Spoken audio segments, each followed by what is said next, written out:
Sometimes I feel like my life is a mistake and like I shouldn't exist anymore. I feel unlovable and unworthy sometimes because of the experiences that I have gone through.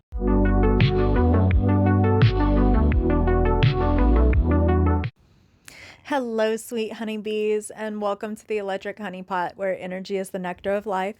My name is Autumn, and this whole project is about the human experience, the good, the bad, the ugly, and all of the magic that happens in between. We all know the impact of something like physical and sexual abuse on a person, but I feel like there is still a lot of denial and misconception about the impact of emotional abuse and narcissistic abuse going on within our society. It is deep psychological trauma that does significant damage to people's psyches and the way that they go about their lives after experiencing the abuse. It's hard to escape the emotional damage that is caused by this type of abuse. And I just wanted to take some time to talk about the impact of narcissistic abuse and neglect on my own personal life.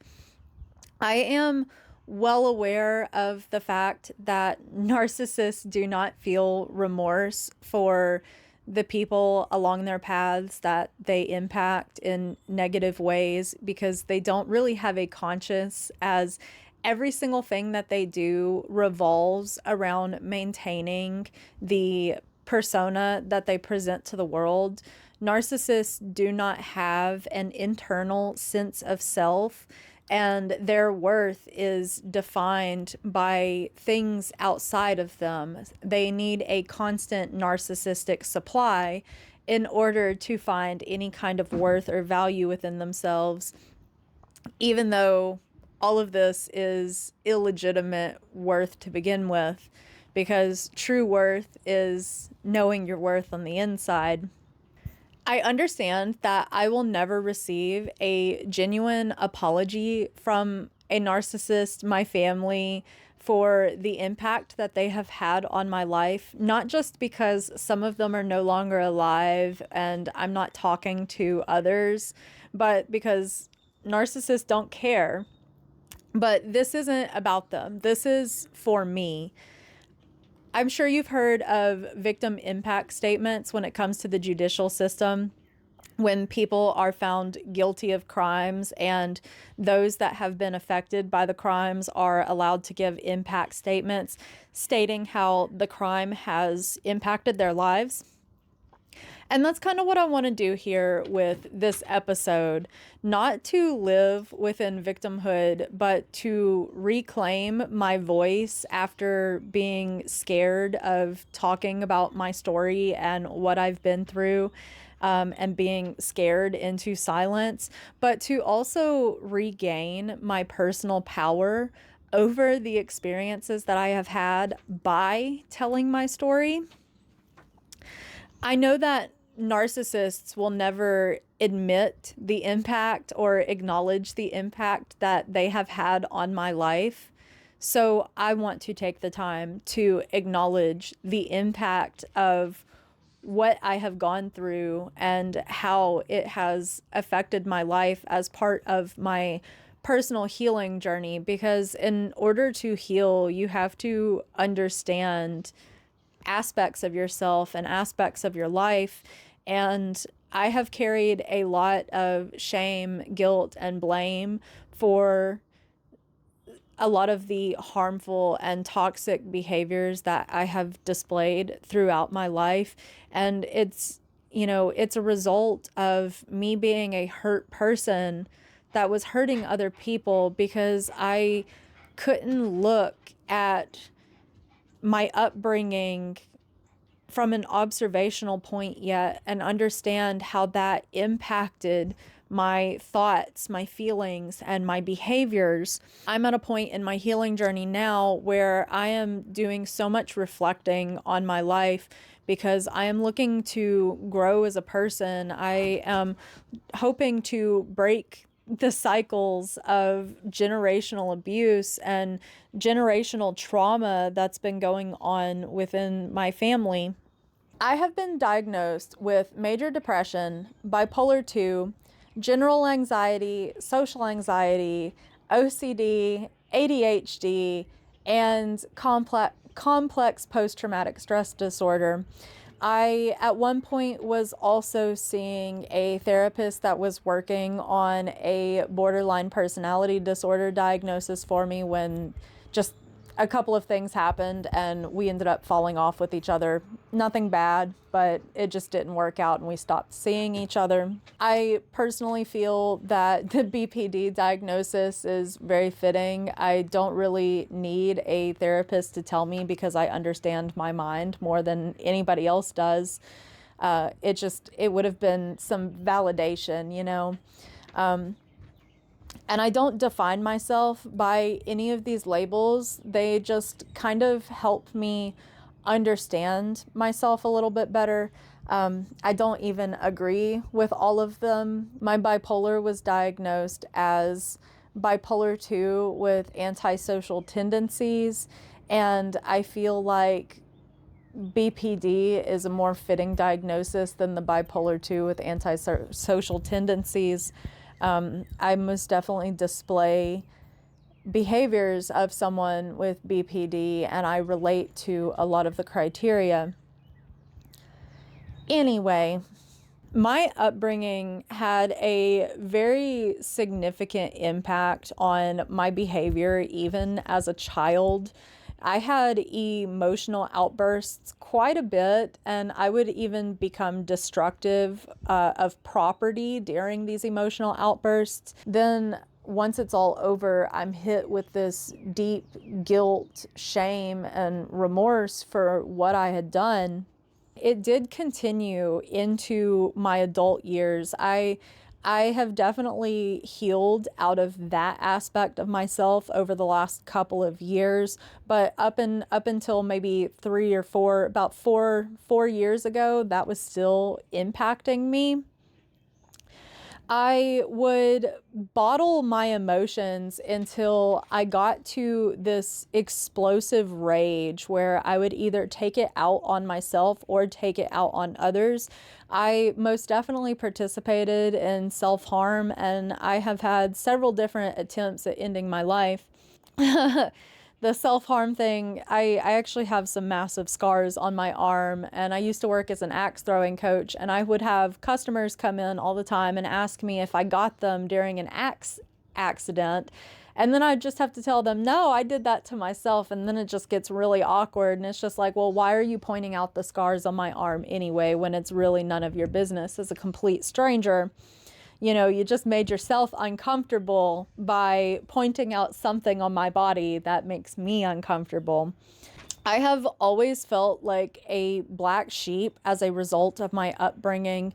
I have never really felt like I fit in anywhere, whether it's my family or in society, which, you know, part of being that emotional child that would have angry outbursts, you know, I did physically hurt other kids at times, particularly other kids that would insult me, like make fun of my weight or the clothes I was wearing or my glasses. I would physically push other kids and sometimes hit kids. There was one time I smashed a milk carton on another kid. We're friendly now as adults. I'm very grateful that he's willing to understand and recognize that I was hurting. So we were able to move past what happened with forgiveness.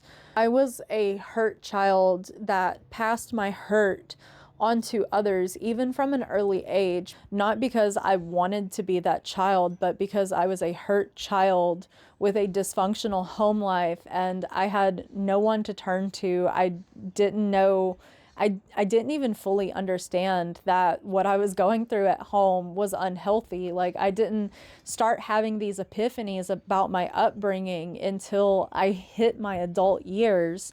It was just so normalized within my family, and everybody enabled the behavior and the neglect that happened. From a very early age, I was coping with my emotions through food. I would eat constantly.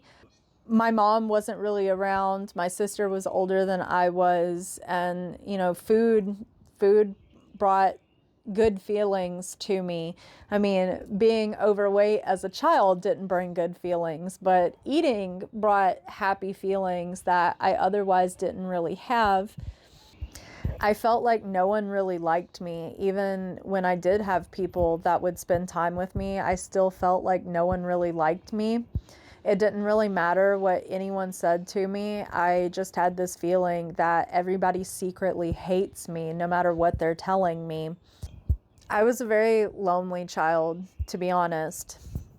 As a preteen and as a teenager, I was coping with my feelings through substances. I started smoking cigarettes, I believe, at the age of 12 or 13. I started drinking at the age of 13, and I was drinking every single weekend by the age of 14.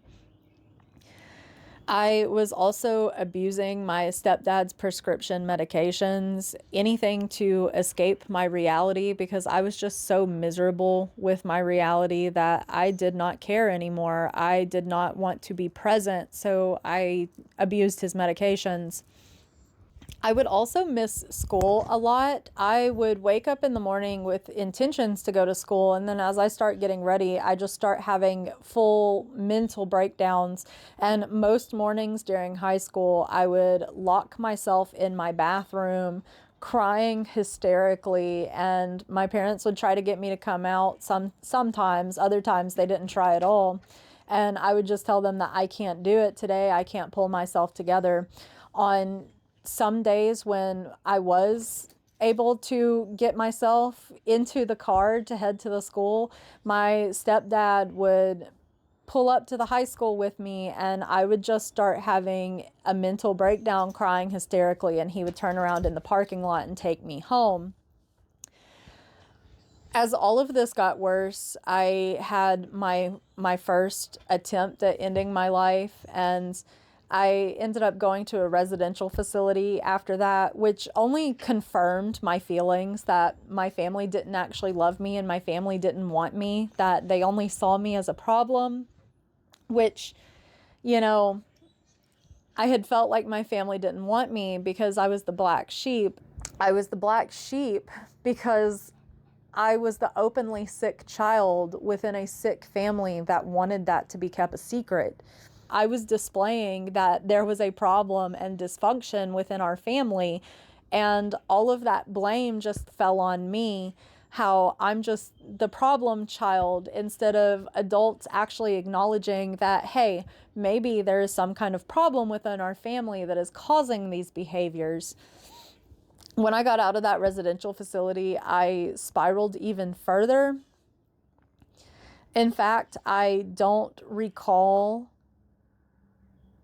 pretty much 2 years of my life, minus traumatic experiences that I had involving men, some of which were experiences that my mom had put me in the position to have. I also learned how to cope through sex. I believed that that was my only value as a person and as a woman due to the grooming that I had experienced. As an adult, the impact of the narcissism that I have survived has really affected my ability to function and definitely affected my ability to thrive. While other kids with healthier families were learning how to build life skills, I was learning how to survive and cope with heavy feelings and heavy experiences without any kind of support system. Everything that I experienced has made my life so complicated and so difficult. As an adult, I have had significant issues with trusting people. Even if people have given me absolutely no reason to not trust them, I still have a hard time trusting them, which it's so wild because I have also fallen victim again. I've been re-victimized. I trust people, but I don't trust people. There's that BPD thing, you know. I tend to only see the good in people, and I fall for things such as love bombing and trauma bonding, thinking that it's genuine when in reality it's just a way for somebody to have control over me and get their narcissistic supply. I have really struggled with executive dysfunction in my life. Such as like brushing my teeth. I know my teeth look okay, but my teeth are fucked because I have not taken care of myself due to the abuse. When you've gone through something like narcissistic abuse, like learning to care for yourself and practice self-love is so challenging. Cleaning my house is a really big one. When I get into these depressive funks, like my house just falls apart. Not necessarily hoarder level, but if I didn't have these little moments where I do have glimmers of hope, where I do get things a little bit back under control or at least tidy up a little bit, I could see myself definitely getting to the point of hoarder level, which that's also generational trauma because my grandparents were born during the Great Depression. They kept everything. And that's the thing. They're pack rats because they don't want to lose anything. They would even save ice cream containers. And this carried over into my mom. My mom just had a lot of junk too. Just storage units full of stuff, rooms full of stuff. And it's carried over to myself and my sister. I've had a hard time holding down jobs. Even when I do enjoy a job and I'm good at it, I tend to be a people pleaser and I give it my all and I end up getting taken advantage of. I've never really had a healthy relationship in my life. They tend to be very chaotic and dramatic. I have a tendency to gravitate towards emotionally unavailable people because that's exactly how my family was, emotionally unavailable. I tend to believe that love bombing means that somebody cares about me and loves me and has like genuine interest in me when that's not true at all. Like someone gives me gifts or showers me with compliments or makes me feel special, and I take that as this person genuinely loves me, when the truth is all of those things are key elements. Love bombing is a key element to narcissistic abuse. It is the first step in trauma bonding. It's not genuine love. This last relationship that I was in, that's exactly how it was. I was love bombed and made to feel so special and constant communication, and but then I'm told that my feelings are a problem and that the way I feel about things, I can't talk about things, that it's all in my head or I'm overreacting. Just complete invalidation of the way that I feel about anything. And I would have emotional outbursts, and then I get gaslit and blamed for having this emotional outburst with no kind of consideration into what led up to me having these outbursts. I'm self-aware. I'm not justifying my outbursts that I have, but I understand why they happen, and I understand why I am the way that I am. It's the upbringing that I have had, and I am trying so hard to overcome it and not let it define me as a person. It is really hard because narcissistic abuse quite literally alters your brain chemistry and the way that you process things. As a victim of this type of abuse, you are more likely to be re-victimized and re-traumatized because you have an unhealthy perception of what relationships are meant to look like and what power dynamics are supposed to look like.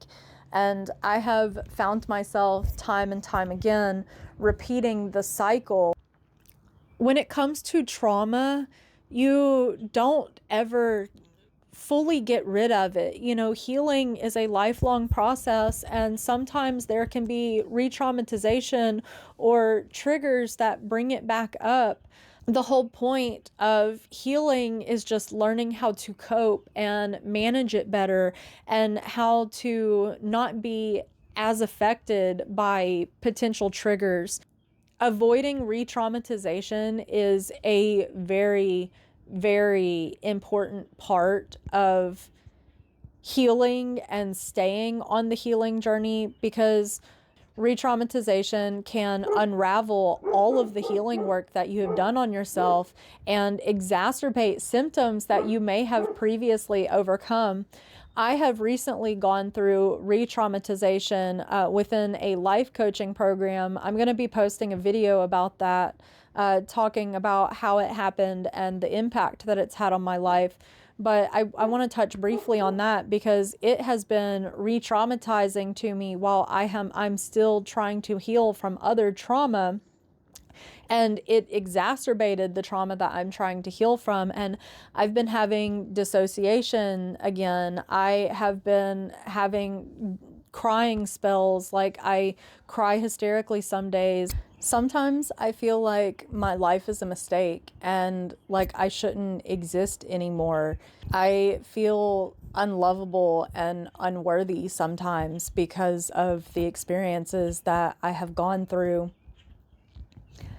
I question if I will ever be able to get my life on track, if I will ever be loved, if I will ever find happiness or success in my life, or if I will just be the person that I was molded to be by those that mistreated me as a child and as an adult.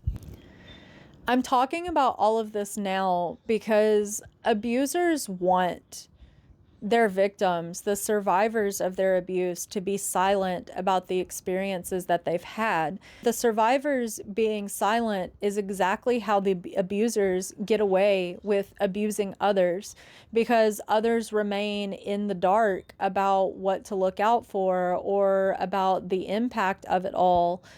They don't realize that this person may be doing all of this stuff because they put on this very convincing mask of being a good person, when in reality they're hurting people behind the scenes. They want their victims to feel isolated and like they are alone in their experiences, because survivors of abuse are more powerful when we come together and we connect and we learn to heal by talking about the things that we have gone through and relating to one another. They want their victims to blame themselves for everything that happened and to live in shame and guilt for their experiences, when in reality, it was never the victim's fault. The survivor of the abuse did nothing to deserve it, and it's the abuser that is responsible for all of it. And they're just trying to pass accountability onto their victim to keep their victim powerless. But we can choose to regain our power by acknowledging that what we experienced was not right and that we did not deserve it. We can regain our power by using our voices to acknowledge how our experiences have impacted us, and that it hasn't all been us. This isn't us. This is just what other people have projected onto us with how they have treated us. I'm tired of being silent because there is a lot of pain and suffering that goes on in this world, and it continues to happen because it is allowed to exist within the darkness. We need to shine light upon it if we want to try to heal it. Healing starts with acknowledgement. I just want to bring up a couple more things. I can find some gratitude for the experiences that I have gone through because I have learned a lot about other people, and I have also learned a lot about myself. I used to believe that my emotions made me a weak person, but that couldn't be any further from the truth. I have gone through truly horrific things in my life, and I can still feel and I can still have empathy for others. My emotions and my empathy is what makes me human. I am extremely strong and resilient.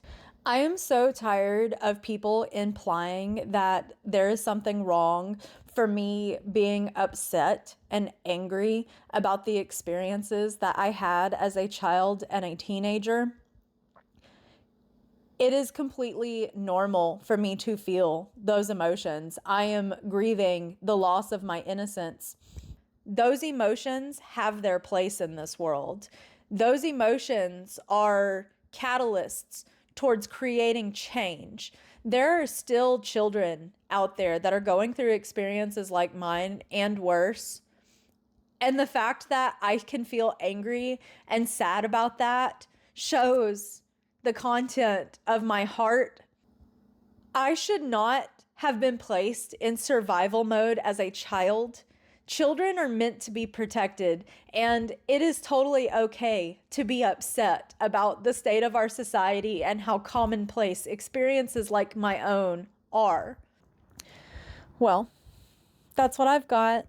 If this resonated at all with you, please follow me, like, comment, share, subscribe, whatever it is that you're watching or listening to this on. I hope you have an absolutely wonderful day, week, month, year, and life.